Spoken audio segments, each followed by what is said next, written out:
What's the stories that you're telling yourselves?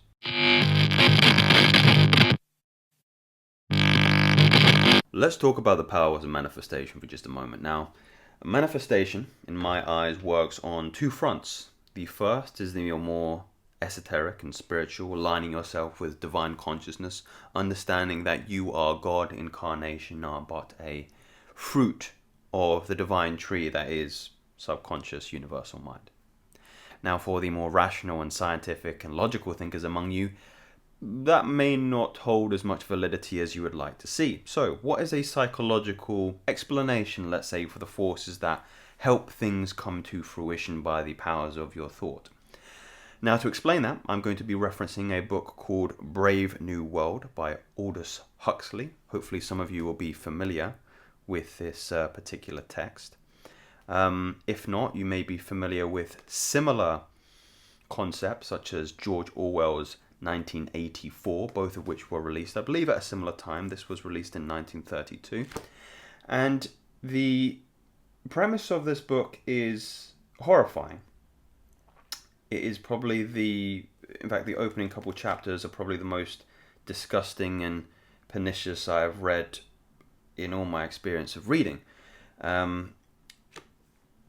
So I'll tell you a little bit about the book and why it alludes to this idea of this psychological idea of how you can start to bring things into your life. So, Brave New World is an idea where human beings are no longer born, they're made. And they do this by a marriage of both biological and psychological conditions, so both nature and nurture. Within that society, and you can see why this was particularly visionary at the time and time of communism and what end that may look like. And this was a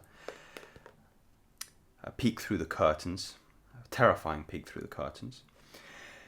Society was made up of individuals who fit into a particular class system. So you would have first-class citizens, second-class citizens, third-class citizens, and the way they would do this was, like I mentioned before, a mixture of both biological and psychological rearing. So, for example, one of the methods that they reared intelligent first-class citizens versus lesser intelligent third-class citizens would be to cut the oxygen off the lower class citizens so their brain didn't develop as well, and they were less intelligent and they were more predisposed to manual handling tasks and less creative tasks, let's say. I wanted to read one specific excerpt from this book at the end of chapter 2, which talks a little bit more about this concept of psychological conditioning, because it's been an age-old argument, that nature versus nurture argument. And one of the ways that they condition the child after it's born is by affirming different things in their sleep. So when they're in the subconscious delta state, you're very susceptible in this state to information, and your subconscious mind accepts it readily. So if you can imagine, they're brought into this room where many children are sleeping and they're attending to nurses. These are very small children, but they have headphones on, I believe, and they're getting this message pumped into them 40 times a day. So I'll just read this excerpt from you.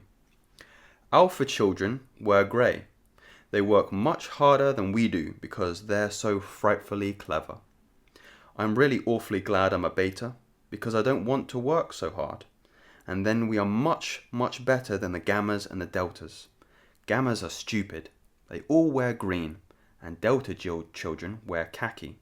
Oh no, I don't want to play with the delta children. And the epsilon children are still worse. They're far too stupid. So you can imagine how horrifying that is for a first-time reader to understand that these children are being socially engineered, socially programmed into thinking a certain way about how their society is orientated and how people are seen as different classes of citizen. And the reason why I use that as a reference point for yourselves and what the psychological effects are for manifestation on what you can create in life is just that. It's the stories that you tell yourself every single day. Now, affirmations, or as I personally like to call them, confirmations are far more powerful, are a way of, similar to those children, affirming and confirming, conditioning yourself to a different identity.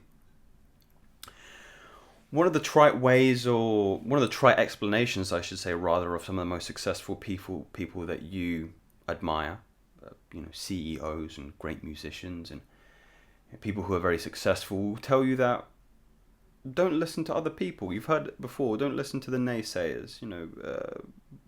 Don't listen to the stories that they're telling you. And whilst I believe that's very good to hear, and a lot of, mental masturbation in terms of, affirming your vision and your dreams, if you don't understand the rationality behind why you shouldn't listen to them, you're never going to be able to fulfill your story with much conviction.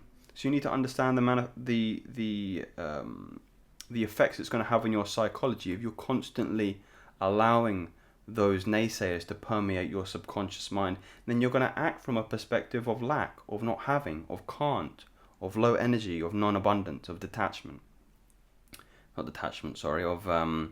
lack. So brothers, this video really could have been 5 seconds long. It's watch the stories that you're telling yourselves. And if you don't like the stories that you're telling yourselves, or you don't like the stories that other people are telling you, write better stories. You hold the pen to your own story. And affirmations and the psychology of affirmations is a wonderfully powerful way to start moving your identity, to start shifting it from that perspective of I can't, I won't, I don't have the time, I'm low energy, into that new psychology, that new socially engineered state of mind where you come from this idea of this is who I am now. I am this abundant person. I can bring these things into my life because my psychology is aligned with that kind of thinking. So I hope that is something that you can take away with you today, brothers, that you can meditate on deeply, and hopefully can give you a little bit of clarity, like I say, but also a little bit more, credit to this idea of manifestation, affirmations, for the more rational thinkers among you, a little bit more credence to the practice. So I hope that you got some value from this, and I'll bring you some more value very soon. Take care, my friends.